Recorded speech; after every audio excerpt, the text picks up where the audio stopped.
Yeah, I'm back with Alessandro here. I'm still sick.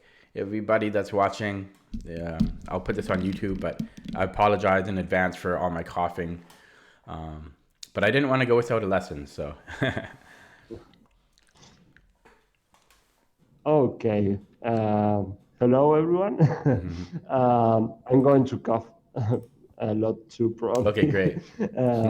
We're all sick here. Uh, okay. So are you in the game studying? I am. I can't Yeah, remember. you're here. Did we do the Nicholas Pei Chang game last time? I think we did the one against Oh, we Colin only did Young. one. Yeah. Yeah, because it was a very long game. I remember. Oh, yeah. It was. Yeah. Yeah, it was. It went into an end game, I think. Yes. Yeah. This was the Mm. Scandinavian that you played against in the Yeah, this second was a round, I guess. little kid. I could barely see his head. I could only see like this much of him above the table. Oh, He's I think the smallest kid I've played. And he's just a cute little Chinese kid. Yeah, like 7 years old. Yeah. did he reach the piece? um, yeah, You had surprisingly. to Actually, stretch. he. But the interesting thing is, often with kids, they're not like. I'm sure he has a coach, and I'm sure his coach probably told him to, um, no matter what, like spend at least, I don't know, 3 minutes per move or something, because most of the time he's just like, looking around. He's never looking at the board. He's never looking, and then he'll look at the board for like 10 seconds, and then he'll just look at, like, look away, and then he'll make a move. But but Yeah, he played very well considering how little he looked at the board. yeah, I wouldn't have guessed he was so little. Yeah, that's the thing with little kids. It's just too hard to get them to concentrate Mm. and to spend at least some time over the ball. They go out and say, "Yeah, I'm finished." 5 minutes. Yeah, yeah. That's all it takes. Yeah, he played really well. And yeah, that's a frequent advice. Sit on your hands. Mm. Don't move until you're really, really sure about what you're doing. It's not bad advice for anyone, but He's played in especially a with lot of little kids. tournaments though, like maybe like 30 or 40 tournaments, and he's only like 7. Yeah, Oh, so he's it's experienced already. yeah, yeah. Knight c3. Well, and he played Carlsen's move, Oh. Queen d6. Um, Carlsen's, Nakamura, all these guys who like to play kind of a strange sidelines. But well, they played in blitz mainly. Queen a5 is the most important move here. And the queen is at least she's out of harm's way on a5, and the idea is usually to play c6, knight f6. The bishop usually goes out of the pawn chain before we play e6, and then the queen is recycled through c7. What do you think is the main problem with the Scandinavian in general for black? Well, it kind of violates all of the opening principles, moving the same piece multiple times, taking out the queen too early, not developing your pieces. Um, but I know that like at the highest level, I know it's not good at the highest level, but I think it can be played up to. I mean, well, John Bartholomew loves it, right? Team Scandi. So I mean, it could be played Yeah. at a high level too, but I think black has to really know what they're doing in order to play it. I think in order for it to like pay off, because I'm totally happy to play against it. Yeah, it's not easy to handle. Well, for any side, especially this queen a5 variation. The thing, you're totally right. The problem is that you're not developing pieces, and all of a sudden you might get too behind in development. The thing is, well, a plus for black is that it's really solid actually, and it's not that easy to punish black for the fact that he didn't play normal developing moves. Um, the thing is usually Black gets to bring out all his pieces. But yeah, he gets some sort of crippled position at some point with this structure with the pawns on c6 and e6. He needs to be able to play c5 to break on d4 and get more space for his pieces.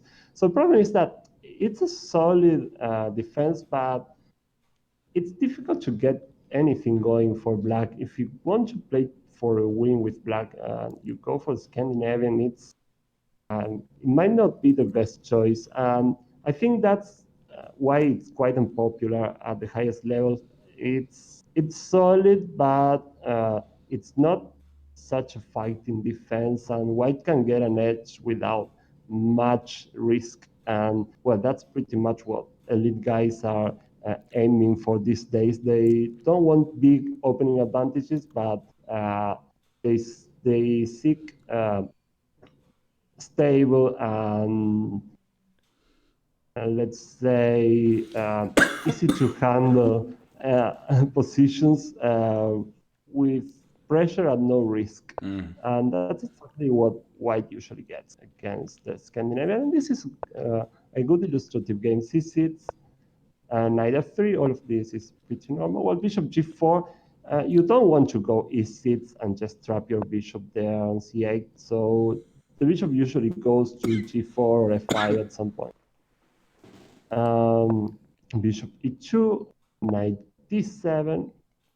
h3 is usually a good move because the bishop then has to leave the h3 c8 diagonal, and at some point you might even get in g4 and knight e5.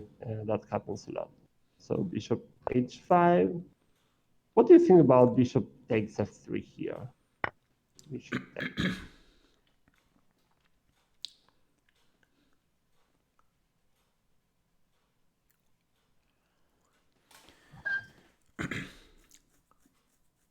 First of all, excuse me. First of all, I'm trying to remember what happened in the game because I don't remember. I'm sorry. He played bishop h5. Well, I mean, if he takes, normally I'm quite happy with that. I've got the bishop for the knight. My bishop on f3, excuse me, isn't the best placed piece. After Black plays something like maybe knight g f6. I don't know. Like overall, I'm happy with that. As I say, I think the bishop is slightly awkward on f3, but I do like the fact that I have the bishop pair. Yeah, and you're right, because it's a free bishop pair. I mean, there's no real compensation for Black for just giving that light square bishop. And the bishop on f3, yeah, it's kind of hitting a wall there on c6 at the time, but at the same time, the thing is, Black wants to play c5 at some point, and with the bishop on f3, that's going to be very tough, if possible at all. And that's a problem. That's a big problem for Black. It's going to get really passive for him. E6, knight gf6, bishop e7, he's going to castle and all, but in the long run, this pair of bishops is just a solid advantage for no risk whatsoever. So he did well to play bishop h5. You castle, knight gf6, rook e1. Well, up to this point, I really like your the way you just developed your pieces. E6, and now you went for bishop e3. Do you remember what you were going through in this position? What do you think? Sorry, you said what I was thinking here was bishop e3? Yeah. In general, what were you searching for here? What was your thinking process? I don't know if you remember it. Yeah, I mean, I don't remember specifically, but I mean, overall, I think I prefer White here, but it isn't so clear cut on how to proceed because this whole structure is kind of like extremely extremely solid, and so I was basically just looking to continue development and bishop e3, and I was looking to develop the a rook. I can't. Oh, I think I probably wanted to contest him on this diagonal here. So maybe bishop e3, queen d2, and then bishop f4 is probably my line of thinking, and eventually rook a d1. Yeah, that makes sense as to how the game developed, actually. You played bishop e3, and then you went for queen d2. Well, actually, the thing is, this is characteristic of the Scandinavian, well, all the systems in which black gives up some tempi to get a solid position. That's really, really characteristic of the Scandinavian. You have a very solid structure, as you said. This structure for black is perfectly okay. I mean, if he gets to develop all his pieces, if he gets to play queen c7 where that queen should be, bishop e7 or bishop d6, and then at some point plays c5, then he's going to be all right. He's probably going to be all right. And at this point, you have an advantage in development. You're already castle. He still has to play, well, bishop e7 or queen c7, bishop d6, and castle shot, and that's a lot of moves. What do you think could be the problem with bishop e3 here? Knight d5. Yeah, that's one thing. That knight d5 actually makes you take a decision, I guess. But the main thing about bishop e3, I saw that you kind of run computer analysis of this game. The computer gives this movie is suspect, and I tend to agree. Well, here I wanted to talk about routine and routine moves. You might have heard about that. Yeah. Bishop e3 is a very natural developing move. It's difficult to criticize your getting your pieces out. Well, if I can just say, part of the reason behind bishop e3 is I couldn't think of a better move. Oh yeah. Yeah. I had trouble. Happens. I had trouble with coming up with how to improve my position here. So that was the only thing I could come up with was this this diagonal. So yeah, I'd be curious to see. Yeah, so I'd be curious to see what what other candidate moves you would consider here. Yeah. Well, what do you think about that? What else could be? Because if normal developing moves don't give you anything, what do you think you should do? I mean, the only objective of the opening is not bring your pieces out. Also, you want to interfere with your opponent's development and create some difficulties for him. How do you think you can do that? Put under some pressure, immediate pressure.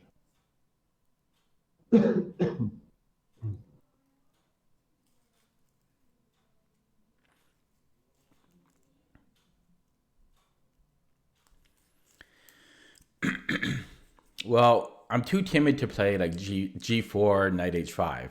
So,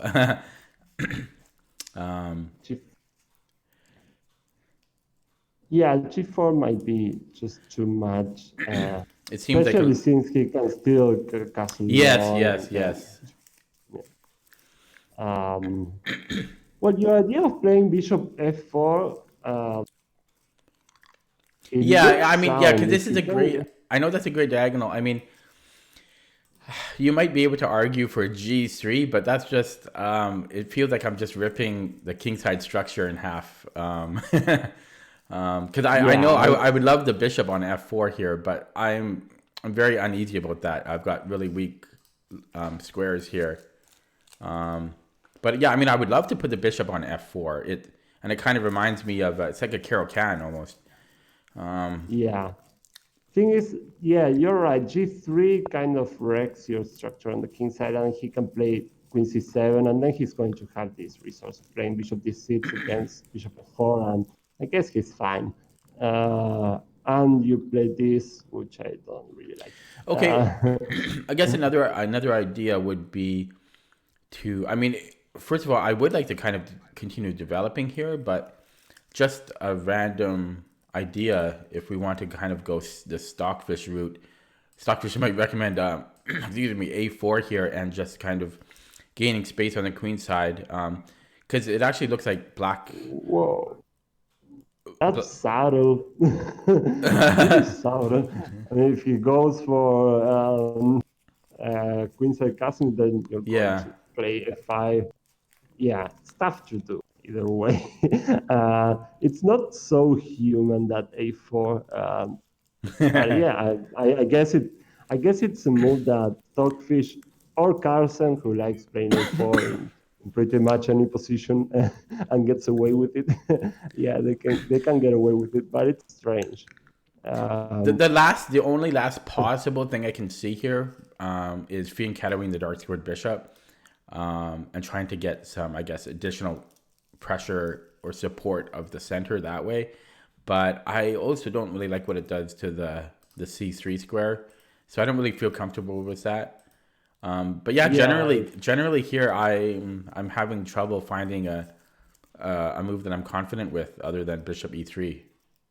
Either way, I like your new acquired respect for weaknesses. I really like that because it gets you out of a lot of trouble, actually. The idea of bishop f4 is a very nice idea, and maybe you can implement it in a different way. Knight e5 is a good option here. I never would have considered that.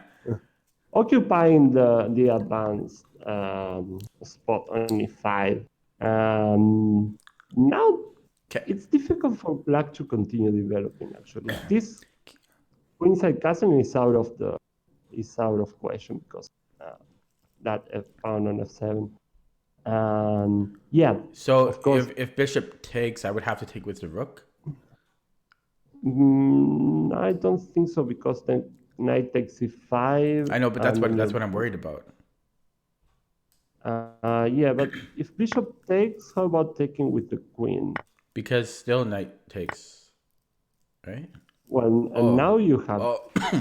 Sorry. Okay, take with the queen, and takes here. Well, now you might have a very strong blow. And I think it works.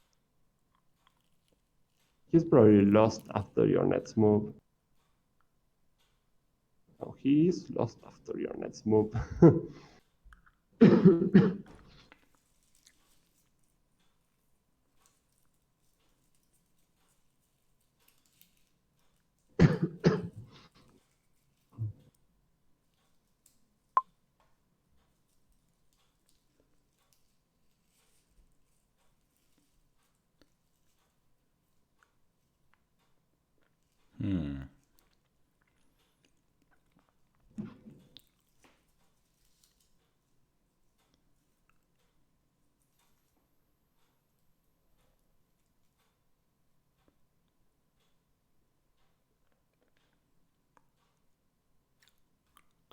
Don't tell me I can take on f7.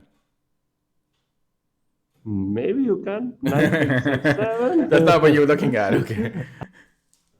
Yeah, I think it works. Knight takes f7, king takes. Yeah. And then how does the variation follow? King g6. Yeah, queen takes c6, king g6, and well, you almost have him. That king is not looking good there. I think after king g6, there's a move that, it puts an end to it. He's not going to survive for many more moves after the resource you have there.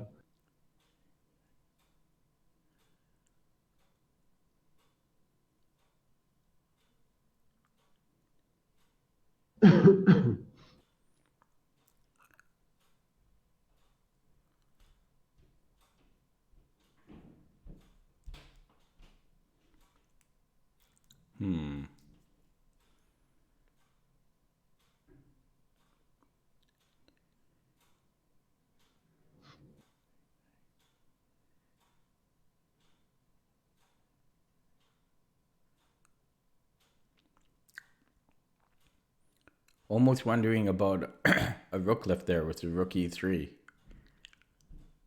Yeah, a rook lift might be the answer. Maybe there's another one which even better because you can bring the rook with gain of tempo. Yeah.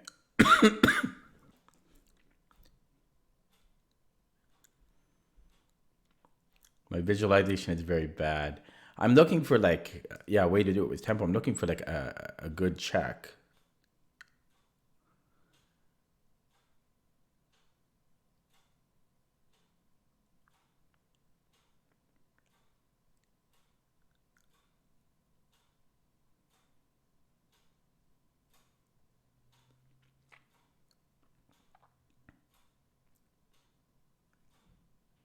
Oh.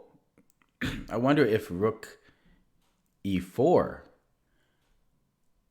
Yeah, We're hitting that's the really queen, and then strong. the knight is pinned. So you have this rook g4, which is lethal.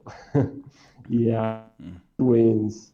And I didn't check it, but it looks. Was knight takes f7 the move you were looking for though? Yeah, Oh, knight takes, and this is pretty much forced because it is falling either way. So queen takes, and then king g6, and it looks so dangerous for him. I don't think he's going to survive this, and this move might be key here. Rook e4, and I was looking for a way for black to resist this, but I don't see any. Rook g4 is coming, yeah. and then king h5, rook g5, and g3 maybe. Well, you have to. So if rook e8, To, and well, I guess we could even just uh, take the rook if we wanted to. yeah, you have rook, queen takes e8, and Yeah, then rook takes d4. yeah. Yeah, rook e4 looks good enough. That would be um, such an abrupt way to finish a game, like out of nowhere. This attack, right? Straight down the yeah, center. it looks That's kind looks of rare, right? In a possible. like early middle game, just straight down the center and blow things open. Yeah, it's kind of sudden. It's kind of interesting that you you probably saw it instantly here because you. Whoa, oh, sorry, I can't move forward. But you like taking with the queen, and then queen takes d4 if you can make those moves. Oh, never mind. I guess I can make it. Yeah, But right here, you see, like immediately, you saw, you said like, oh, this is no good. But like, because for you, your experience and tactics kick in. But for me, I'm not seeing anything here remotely. I'm not saying that this is a red flag for tactics. So it's kind of interesting that you saw this. I guess you probably just saw some weaknesses here. I guess maybe that this pawn is only yeah. defended once. Really, when I see the position at first, I thought he can't get away with taking on d4. I mean, he's so underdeveloped, and, and my knight is only 5.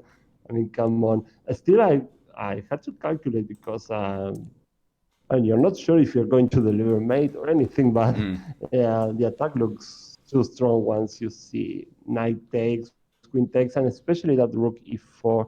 Still, I'm trying to get around one move that I just saw here.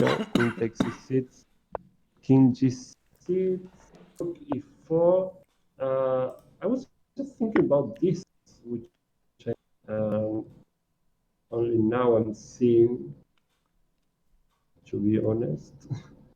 And it is that after knight takes, you have rook e8. And how are we doing here? I'm not so sure. Hmm.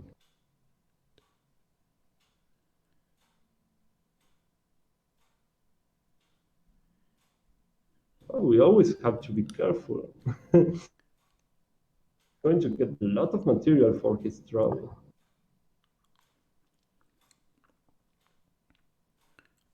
Yeah, I was just looking at this, but Our knight still might even get trapped here, and even here we're still down material.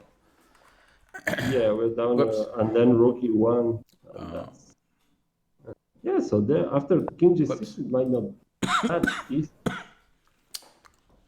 Well, It might not be as easy as I thought in the first place. what did you Queen go takes here? e4, queen takes e4, which is strange, but a strange resource. But well, if it works, it works. Queen takes, and then rook e8.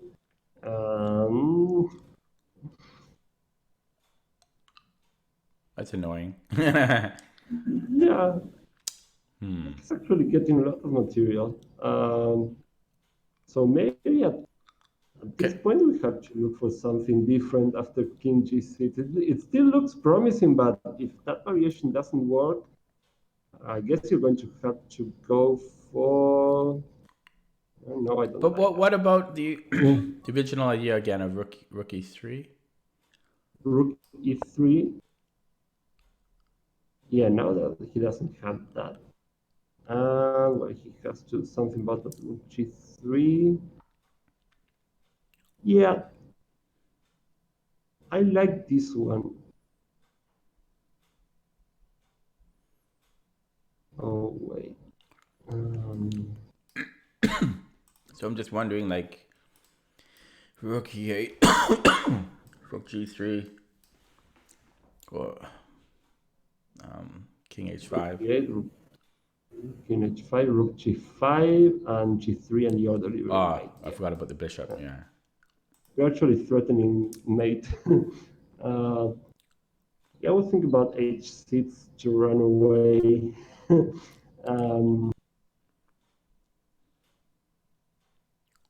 Might be more difficult than I originally thought. You mean h6 right now?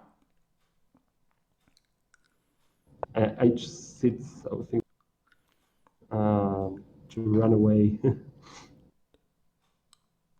We have perpetual if we want, but that shouldn't be enough. I mean, rook g3, king h7, queen f5, king g8, queen e6, queen f5, queen f5. That wasn't the idea.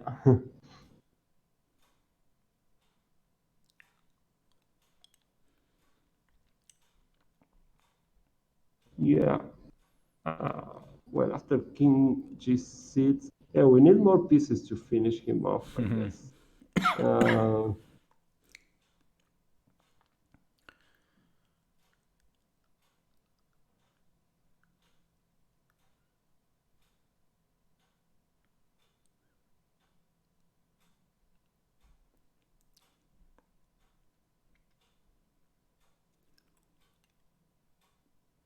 It's like I don't believe him, but I have no proof that he's actually losing, and he might not.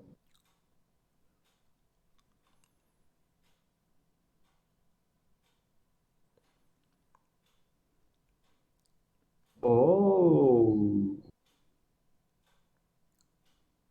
there's another way of bringing pieces against that king. I'm looking at this square. If we maybe play knight e4. Yeah, that's a way. The thing is, we are not threatening any checks, and that's so annoying. I mean, rook e8, for example, in that case, and we're dropping material again. But you can bring that knight while you threaten things. Very nasty things, actually. Oh my god,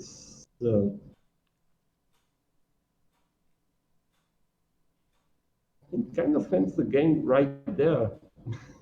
That's the importance of calculating,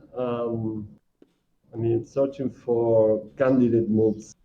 And sometimes we might miss. Almost wondering about going backwards and then hitting f4. Yeah, I think that kind of seals it. The backwards knight move is supposed to be one of the hardest moves to find. Yeah. Well, as you see, we don't. Sometimes we don't immediately see the best candidate move. Well, we just give a check here. Knight f4. Well, if rook e8, you can just take the queen, I guess, or you can go for. Oh right, yeah. Sorry. Yeah, we could just take. Yeah, you'll be Yeah. an exchange. Yeah, it's a difficult move because yeah, it's a backward knight move. But yeah, we find these moves when we get deeper in into the position. We had to go through more natural looking moves before we saw knight e6. Yeah. Yeah. But well, that's the art of calculating stuff. I don't see any way of um, preventing that knight f4. Well, we even have to be careful about not losing the black queen. For example, queen d6, knight f4. Well, you have to run into some nasty discoveries again. Though I don't see any discovery that wins right away. But for example, let's say goes to h6.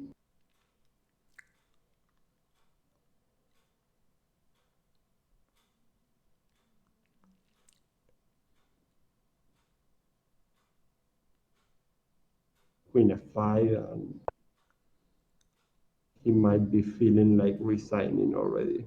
Now knight g6 and knight g8, so pretty much any discovery is lethal. Well, for example, g5 knight e6, I guess you can defend g5 in time. Yeah, knight e2 looks brutal enough. It wasn't easy to foresee at all. The thing is, the first step for calculating a variation like this is considering 95 in the first place. Mm. Uh, it's a tough choice. This isn't an easy position to handle as white. I think 95 is probably the soundest way of trying to get an advantage here, because normal developing moves actually allow your opponent to just get his pieces out and get a solid position without any significant delay in his development. Well, that's what we always talk about. The development advantage is so ephemeral. In a few moves, he catches up and, well, nothing happened. The problem with bishop e3 here is actually that it's just too normal a move. That's the problem. It's perfectly sound from a classical perspective. You're getting your pieces out and all that stuff, but it actually does nothing to develop the initiative. You're getting your bishop in the way of the rook. Queen d2 and bishop f4 takes time. So yeah, a move like knight e4, e5, occupying the outpost on e5, and well, hitting f7 so that he can castle long and all that stuff. I think that's the way here. He still has this knight take e5 move here. What do you think you play here?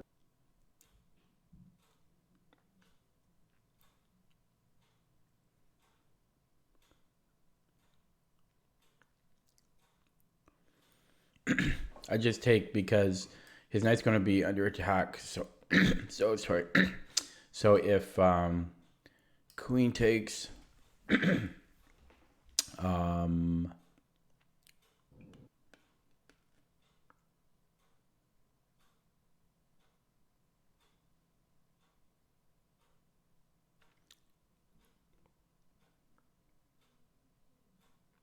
I guess I, excuse me. I guess I would take with the rook, and then bishop takes, knight takes. And then he moves his knight. At the end of that, I would be up a pawn. No, would I? No, I wouldn't. It would be equal. Yeah, it's equal at this point. Yeah. Well, that's an end game. So then I guess I just take the bishop. Yeah, that's not necessarily a good ending for you because that pawn on e5, there are not so many pieces over the board, can be a liability. Yeah, it's a little overextended. Yeah.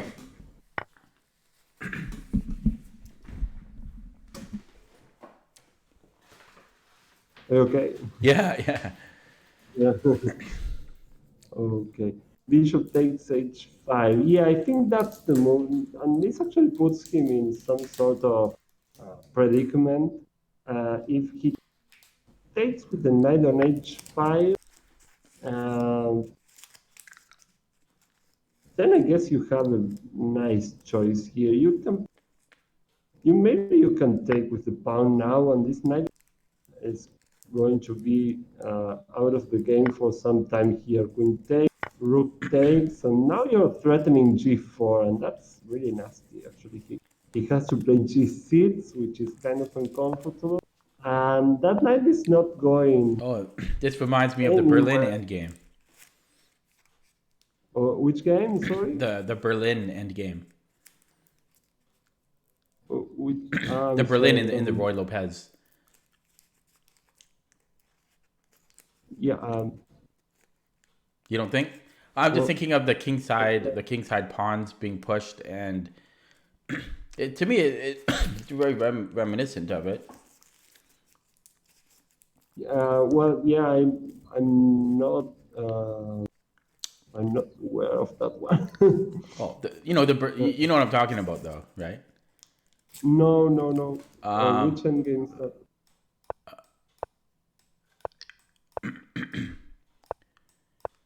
um, sorry. Yeah, and then what is it? What's the main line here? Ace.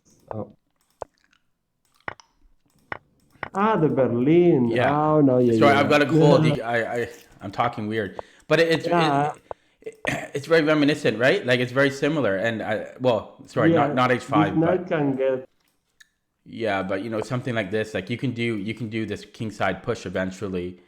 It's very similar, I think, to what we had in the. Yeah, actually, there was one of the many games of the Sparta games, Kramnik in the Berlin did end up with a very bad knight by Kramnik on h6, which was sort of out of the game for some time. Well, and then he found a very nice way of getting the knight back into play because of a mistake by Kaspar. But yeah, that knight can get in trouble if black doesn't handle this properly. That's true.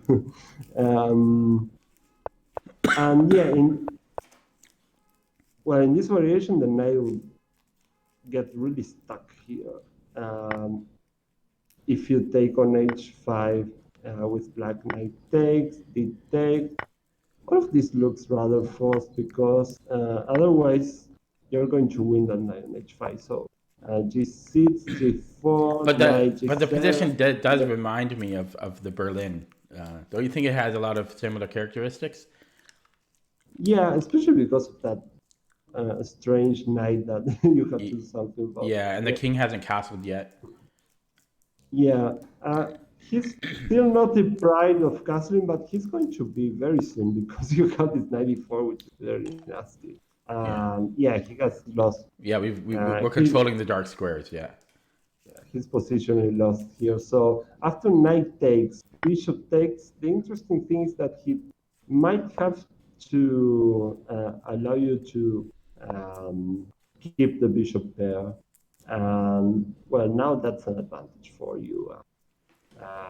You have successfully converted your development advantage into something more tangible, more concrete. Yeah, that 95 was a way of developing your initiative, actually. If he doesn't take on e2, or if he doesn't take on e5, or if he doesn't take at all anywhere, you're going to play bishop f4. Bishop f4 is really annoying. Now he's under a lot of pressure. It's kind of likely that knight takes c5, bishop takes h5, and knight g6 is his best try here. All of the other variations look really, really difficult for him. If he changes on e2, queen takes, He can take on d4 probably because of knight takes f7, and he can't castle queenside because of this weakness on f7, and this is going to be very tough for him. Bishop f4 is coming. You can't go to c7 with the queen because, again, you have knight takes f7. So this was a very good way of developing your initiative. And I think this is a very critical point in the game, and that's why I wanted to really go deep into this. Because this bishop e3 kind of gives away the advantage. Yeah. I mean, because I wasn't happy with bishop e3. It was just like I'm just making a move. It's my turn. I have to make a move, and I couldn't find anything better. I mean, if someone whispered in my ear during the game, like, "Oh, what about maybe knight e5?" I probably would have played it like without too much hesitation, because it's kind of almost keeping the initiative going, and it's kind of shifting the game, tilting the game in a different direction. But I think that white is, it feels like white is kind of keeping the initiative, kind of keeping the direction of the game, it feels like, instead of kind of just making a move for the sake of making a move. Yeah. Knight g5 is another try. I don't know how this one turns out. But well, the idea is basically the same. You're going to have him tied to the defense of f7 if he changes on e2. He still can take here because knight takes f7. Yeah, again, this knight g5 reminds me of kind of the Carol-Can again. Yeah, that variation where you go bishop c4, knight f6, and knight g5. Yeah. Yeah, it's kind of annoying, especially if you're actually thinking about long castling. If he wants to castle short, he still has a few moves to go. Yeah, it's still a difficult position for him. Bishop e3, well, this kind of let him off the hook. Queen c7, and now you continue with your idea with queen e2. Well, I just wanted to mention when he played queen c7, because I wasn't expecting queen c7. Wasn't really on my radar for a move for him, but when he played it, at first I was like, kind of puzzled. But then the more I looked at it, I thought, wow, that's a good move. That's a really good move. And yeah, the longer I looked at it, I was like, holy crap, that's a really, really good move. And I thought it showed a lot of maturity on my 7-year-old opponent, because that's kind of a slow. I mean, it's not super slow, but I didn't understand the idea of it until later.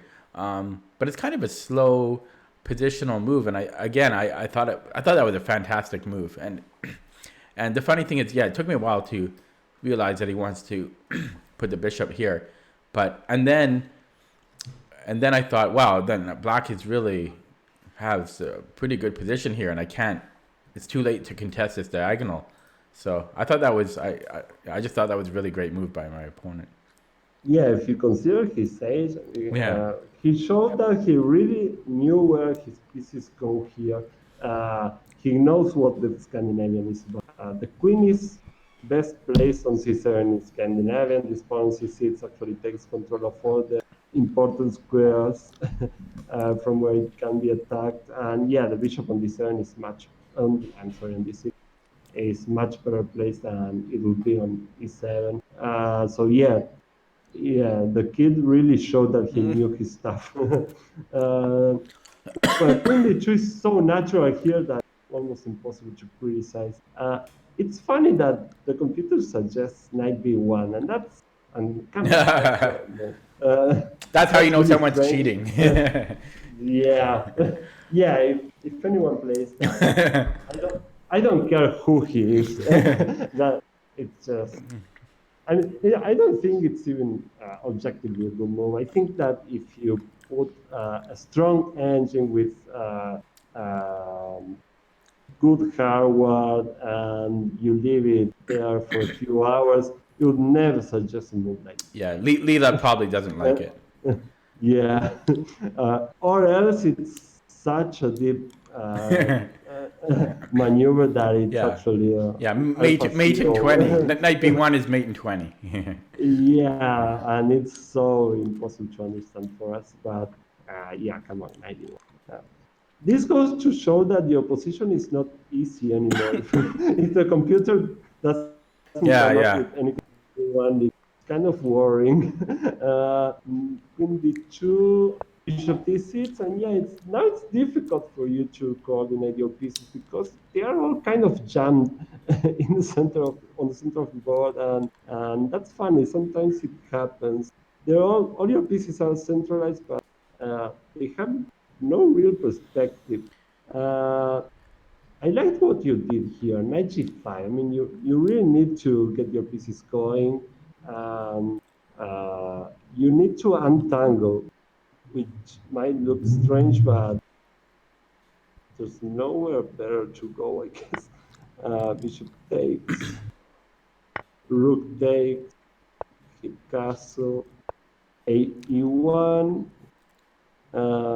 Well, normal, I guess.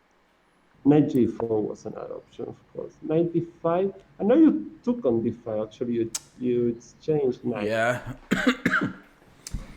Yeah. What was I didn't the want to. reason? I didn't want to. But it was. I didn't want to give up the bishop, and Oh, I just couldn't find an alternative. Um, I basically thought I was forced to take. I thought my hand was twisted here. I thought I didn't have another choice. yeah. The thing is, after knight takes, he took with the right pawn, I guess. C takes d5. I feel that it changes the structure in his favor. Now he has the same IO3 file. And if you play c3, which you might have to play at some point, and you actually did, then he can go for minority attack, and it's very annoying because you don't really have so good perspectives on the king side.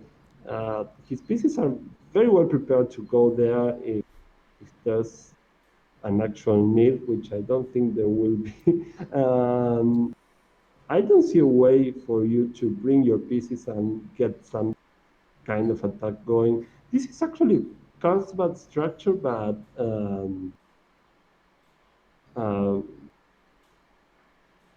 upside down, let's say. It's reversed. Uh, you know about the Carlsbad I structure? don't know. Yes, let me go back a Is lot. that from a uh, specific opening? yeah, it's in the Queen's Gambit decline. It's change variation here. C takes, E takes D.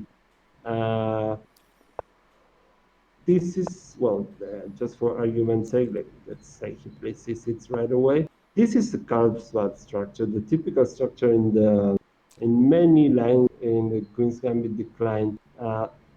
Black has some space advantage in king side. He usually goes for rook e8. He has this semi-open file, and his aim is to exchange some pieces and try to get an attack on the king side, as his pawn structure dictates. White does the same. He has this pawn structure, so he's suggested to play on the queen side, and this minority attack with b4, b5, with the idea of softening that pawn on c6 after an exchange, and then occupying the semi-open file against the pawn c6. Uh, that's typical, a typical plan in the Queen's Gambit decline. Here we have the same structure, but after this, it's reversed.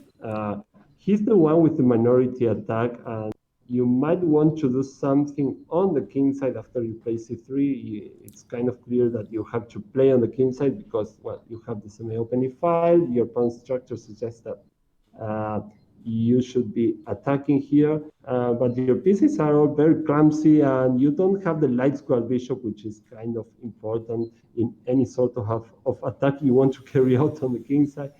So I think it's more feasible that he's going to get the upper hand on the queen side very fast, and it's not so easy for you to organize anything on the king side, any kind of attack. And that's kind of what happened. If you compare the classical, typical Queen's Gambit decline plans with this, you have some sort of trouble in the sense that you don't have the right pieces to launch an attack on the king side. Well, you played c3, which you're going to have to play anyway at some point, I guess. Yeah. Do you have any questions? I'm sorry. Sorry, what was that? Do you have any questions about this?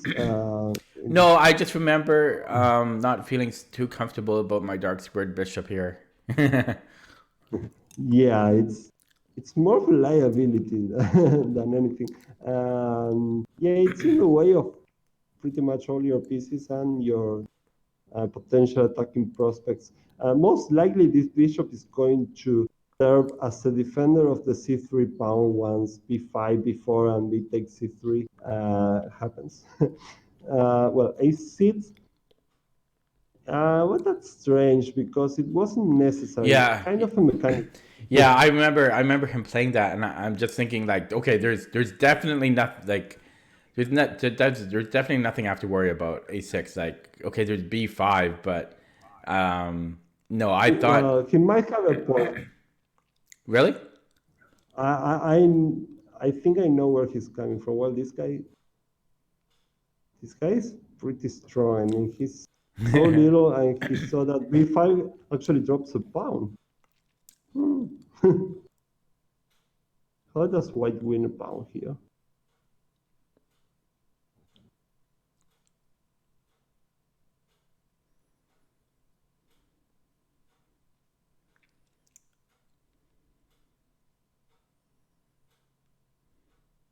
Oh, just simply queen d3. Yeah, now there's a double attack. And he was strong. I mean, this a6. Wow, come on. He's a strong 900 player, hey? It's my section is tough, man. Oh my. Well, maybe a6 is not the best. Maybe rook ab8 makes more sense. Yeah, like but a6. I mean, I figured he's going to play b5, but I thought it gave me a chance, kind of a like half a free move here. I thought I kind of gained some time with after a6. I figured he might try some type of minority attack, but I still thought b5 isn't really accomplishing much. He's actually getting a very good position here. Knight f6. He's very strong for his age. I mean, yeah. He doesn't give you an inch. I mean, at this play, g6, come on, no, knight f6. Everything's well defended, Yeah. and he doesn't incur in any kind of weaknesses. Rook c1, b5, very nice technique by him, I have to say. a4, rook fca, and well, now he's getting ready to play b4. A takes b, queen d3, and b4. Yeah. And now he's going to get well, and he played very well here because I was baiting him into pushing the pawn. I'm sorry. I was baiting him into pushing b3. I think it's a strong. I think he did it. It was a very sound decision. He starts playing on the light squares now after b3. And he has control of the only open file. That's impressive by him that he played b3, I think, because b takes c3 is routinary here. Everyone who has studied a minority attack wants to get this weakness here and just put pressure on it for the rest of the game. He might have been scared of rook takes c3, but I guess he might have seen that nothing was going on here. I mean, not such complicated variation. And you might not want to play like this because then there's two big weaknesses to worry about. So if you don't get anything, don't get anything out of it, you might want to take bit takes c3 and well, just cope with this, which is very annoying either way because these endgames are just to suffer with white. Yeah, this is going to be very tough. This pawn is a big weakness. If b3 is, I think it's a worthy alternative, and he played well because now he went for queen c4, and he got total control of the light square. Well, this is kind of inevitable, I guess. Queen take, d takes, also very impressive, giving him this nice square for the knight. Rook e1, rook a2. I thought it was rook h. I thought that yeah, excuse me. I thought rook b1 was my only move. Yeah, rook e2 might get you into nasty pin. Yeah. And after he goes knight d5, he's threatening all sorts of nasty stuff. It's not a nice move to make, but you really didn't have choice. Knight d5. And when I saw this game, I thought that your opponent played really well. Up to here, and then he starts to make a lot of mistakes. Yeah, and then he drops that pawn on c4. Yeah. I'm actually really impressed that he was so little. This guy is very promising. Yeah. Part of why he started making mistakes here was kind of ironic because he was actually really low on the clock at this point. And it's kind of funny because, as I say, most of the time he's just walking around and looking around. He wasn't looking at the board very much, so I think he kind of overdid it and just kind of probably listening to his coach to tell him to, take your time every move. But he actually ended up in time trouble, and I think that's why he started making some mistakes at the end, because up till now he's played very, very well. That piece of advice ended up backfiring. Yeah, that took him out of his comfort zone, I guess. 92. Well, yeah, now he makes the first very strange move, which is knight takes c3, a move that I don't understand at all. That knight is a big knight, and yeah, he might have been panicking about the clock because he showed very good position understanding up to this point to just give up that knight. Yeah, he might have been worried about the pawn, but I don't know. Yeah, a move like rook c8 might not, or a4 might not be to his liking. But you're completely tied down here. Yeah. Maybe he wasn't. He couldn't find any way to break through immediately, and that put him in an uncomfortable situation. He didn't have enough patience, maybe. Yeah, and now he actually has to take care of that one. That a huge mistake there. Yeah, he's still, of course, better if he defends the pawn somehow. Well, it's time to suffer, but you have better perspectives now that you got rid of that horrible bishop and he parted with his great knight. So your chances are better than they previously were. Well, after bishop a3, he started dropping those pawns, and now everything ended very swiftly. Yeah, well, you change the rooks. Yeah, and it's just too much material, I guess. Yeah, the game uh, still went for many Yeah, moves, he's a kid. Yeah. but yeah, but the pawns just started rolling, and that was it. It And was a then, very interesting game, especially because your opponent really put a very good fight. Um, I think the key moment when as what yeah, we bishop were e3. trying Yeah. to, yeah, and normal developing moves sometimes just don't cut it. Sometimes we really need to get something more concrete going. And it's tough because it requires a lot of abilities. I mean, you have to be able to spot these candidate moves. And you also have to detect that it's an important moment in the opening, and that's not easy at all to do. Uh, I'm glad that you know Bishop e3 wasn't such a great move, and that you actually ended up playing it because you couldn't find anything better. Because that shows good understanding. Because yeah, Bishop e3 is a move I don't want to make. It's very different than if you told me, well, I really liked Bishop e3 and I thought that it was a great move, and I played it instantly.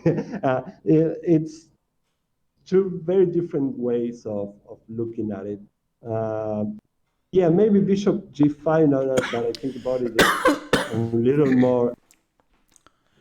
little more enterprising also. But yeah, 95 might. I think it's the toughest move to face here for Black. Um, in the other study, Oh, what was it called? Always these lessons. Let me go to it. okay. The what? Tel Aviv, Sutovsky. uh,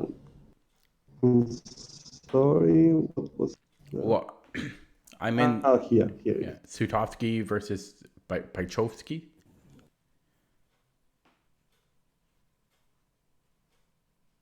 Oh, Riccardi.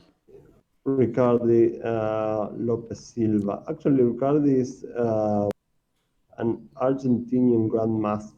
Okay. uh, yeah, and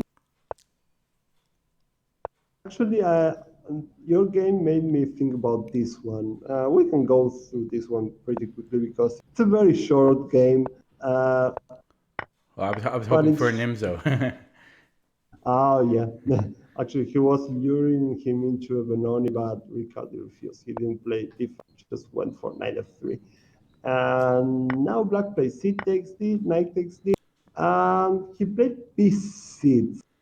I'm sorry. I'm really sorry. Let me change it to timeless move. Yeah. Okay. I all I saw was b6. So Okay. I'm sorry because it's annoying to have the answer right there on the screen. Uh, he his opponent played b6. He's actually trying to get a hedgehog kind of position. This structure with a6, d6, e6, b6.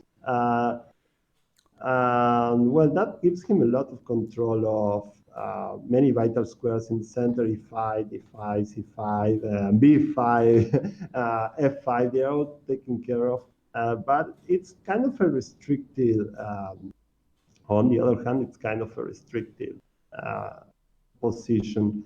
Still, it's very solid, and that was what Black was aiming for. The problem is the timing. He played b6.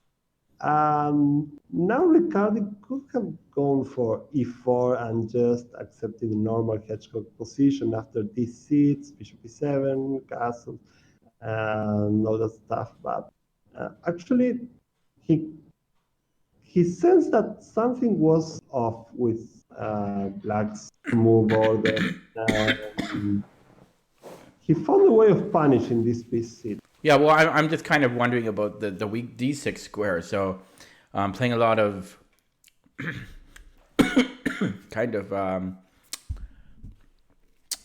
like Kalishnikov and Sveshnikov and basically, I'm looking at knight db5 and putting pressure on the d6 square. Yeah, excellent. Knight db5. You're not developing. You're moving on a piece you already moved in the opening. You're not developing further, but you're creating problems, very concrete problems for your opponent. And then I'm planning to follow up with like bishop f4. Yeah, that's going to be just terrible for black. His main problem is that he can't just get away with setting up his side of the hedgehog, because if f6, bishop f4, now forces him into playing e5, which is horrible at this stage. And then bishop g5. Yeah, then it's very akin to a Sveshnikov. Yeah. Now you don't get to play f6, and that's a big problem because you get to play bishop takes f6, g takes f6, and queen d5, and now the rook is lost. So he really didn't have time to play these seats, and well, in the Sveshnikov you do need to play these seats in order to survive. So Ricardo's opponent went for bishop c5. He was trying to castle, that's all. And now Ricardo didn't play the best move. Sorry, he didn't? He didn't play the best move. I'm still looking at knight d6 check. Yeah, and that was the most accurate. Ricardo played a move that also looks good. Normal developing move. It puts a lot of pressure on this seat, c7, knight c7 threat actually. But bishop f4 kind of gave his opponent an extra resource. I'm going to show it to you because it's not that great for black. White is always better here. But now you can actually get away with castling. And that's what you don't get after the direct knight d6 check. And now knight c7 really doesn't work. Well, what do you think is black's idea here? Because knight c7 looks strong, but there's a good counter.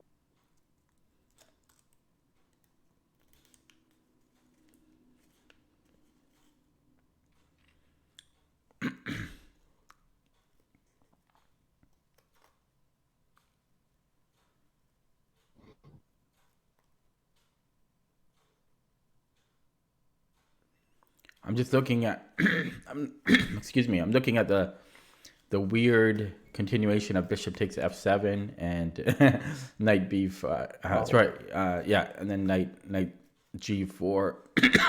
I'm just not sure if like maybe after knight g4.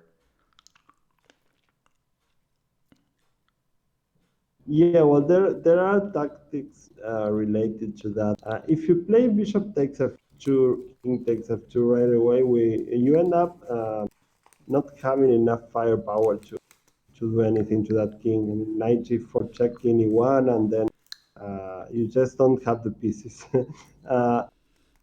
But something very similar to that might achieve something, because this idea of playing knight g4 is interesting in itself. You're in here, and you can do it while you threaten some things. Okay, well then I wonder if we could play. Well, I was going to say e5, because then if the bishop takes, then we can fork on f2 and e5.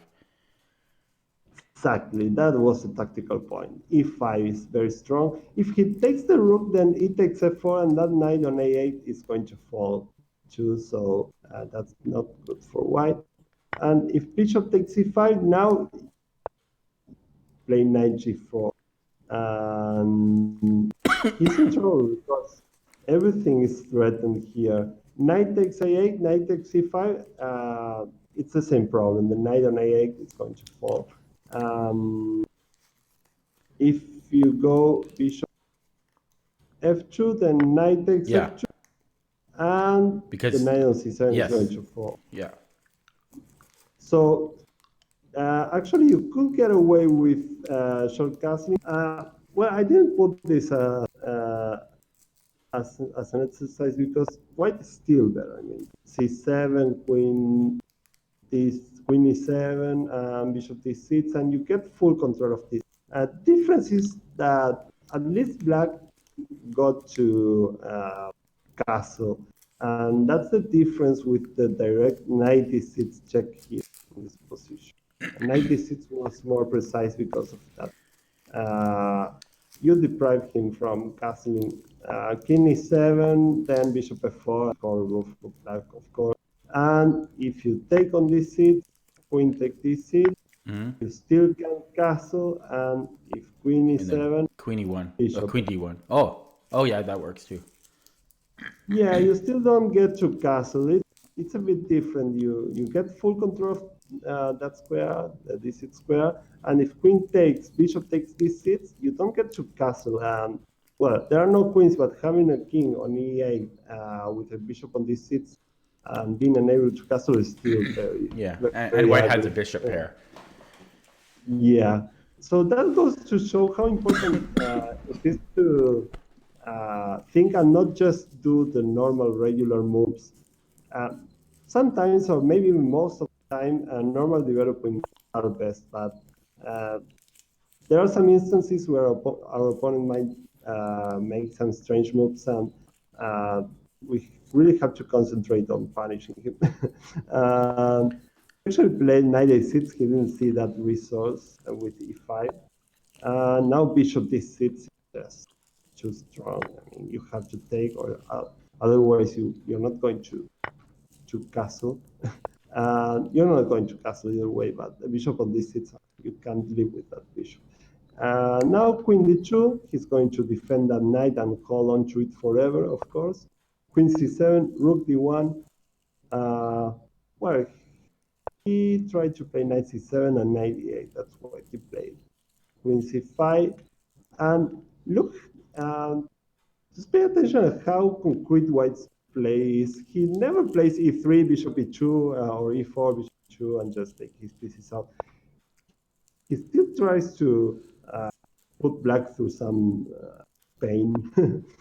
A3 and b4, he just sees his space. He knows that that knight on this is just does everything for him. Queen c6, and now e4. Yeah, he's dominating here. Knight e8, knight takes, rook takes, and this is another interesting moment because give him some time, he's going to go to g8 and he's castling in some sort of way. And white keeps throwing things at him. Now e5 is going to be a problem for black, so he has to take care of that.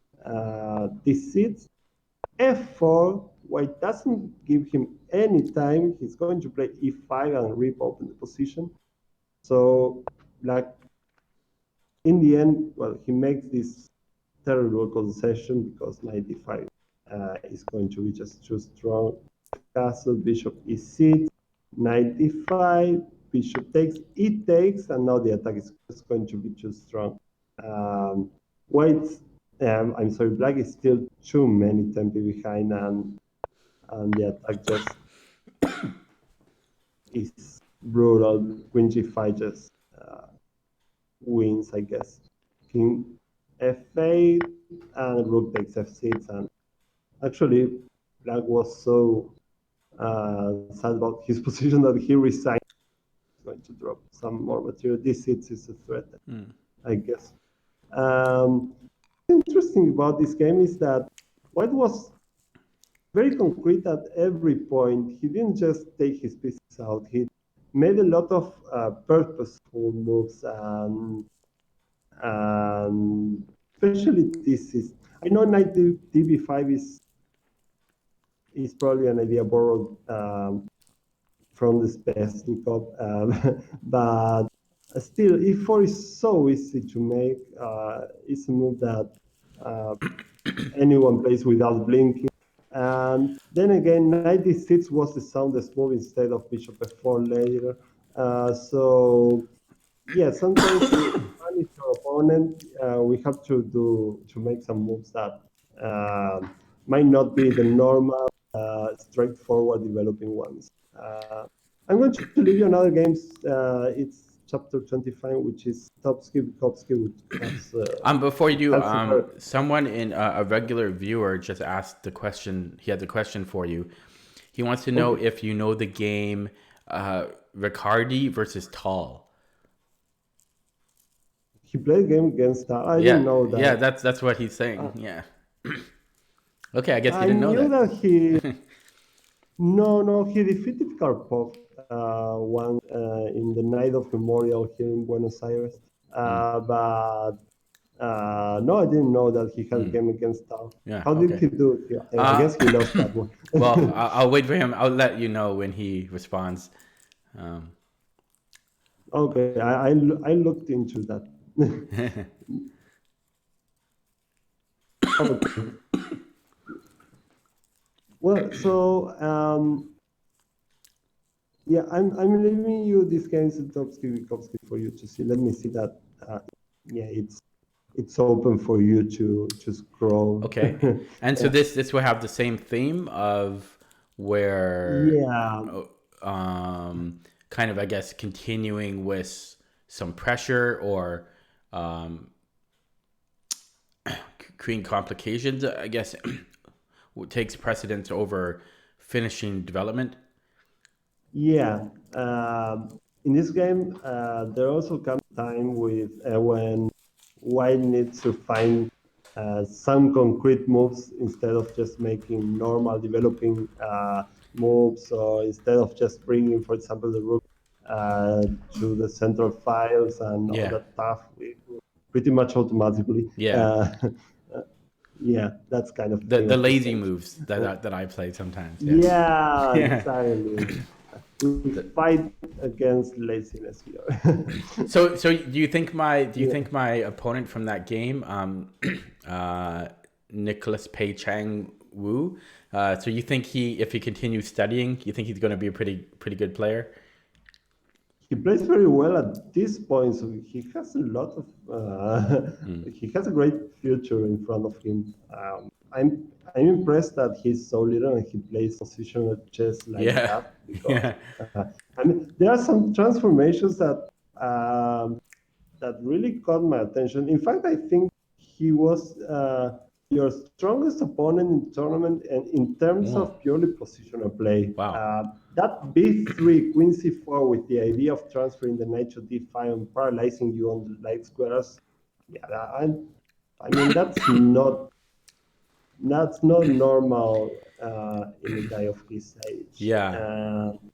And the queen and the queen c7 I thought was very mature. Yeah, move. I think that showed that he really knew what to do. He knew where the pieces go in his variation, and he didn't hesitate to postpone bishop e7, postpone development just to get his pieces in the right square. So yeah, it was an impressive performance by him. I wouldn't have he was your youngest opponent. Not at all. That was great. Yeah, I might play him again because he's excuse me, he's registered in my section for the next tournament. So maybe someday you will say, I played against that. Yeah. But I mean, I'm scared to play against him again. He's probably improved 200 points in the past 2 months. Yeah, that's a bummer. Yeah. Okay, well, yeah, thank you again for the lesson. Hopefully next lesson I'm feeling a bit better, so I'm not coughing so much. I don't know. I was starting to get better. Yes, next week, I was starting to get better, and then it just got worse. I don't know why, but yeah. Thanks again for the lesson. And I did start reading today actually. Think Like a Grandmaster by Alexander Kotov. That's a daunting task. Yeah, and I just got to the good part. I read, when I read a book, I read everything, like the preface and everything, and I read very slowly. I think I'm on about page 19 or so, and he's just starting to talk about the thought process where if you're like when you're calculating if you're calculating one line and then a different line, and you keep going back and forth, and then all of a sudden your time is up, and you just make some random move that's a safe move. Yeah, he's talking about that, and then he's just starting to talk about I guess the antidote to that. So looking forward to reading that. All of us can identify. Yes, I know. I was laughing when he was reading that. I was laughing out loud because I totally do that. Everyone does that, I think. Yeah, the book is about educating your thought process to avoid that way of thinking as much as possible. Everyone does it. It's impossible. His method is impossible to apply in all its purity, and it's impossible to think like a machine and just define everything before. Actually, it's physically impossible because some candidate moves actually pop up after you see something else that doesn't work. But the important thing is that you're able to always to go back and just stand where you should in the variation. So, then all of these variations don't work. I have to go back and look for more candidates, and that's what's tough to do. But that book is going to help you a lot. Yeah, and I'm enjoying it so far. So it's not too heavy. You know, some books are really heavy, like Dvoretsky, but this one is. Dvoretsky is. Yeah. Dvoretsky is a sadist. Books are so tough. Yeah. They are very tough, of course. Yeah, because I was working through his endgame manual, and I found it's very difficult, but yeah. Anyways, thanks again, and I look forward to our next lesson. I guess the next game is against Mikhailov, the Russian, my first Russian opponent. Okay. Scary name. Yeah, exactly. Okay, but thanks again. Okay, get better. Yeah, and I will see you next lesson. Okay. Bye. See you next Tuesday. Bye-bye.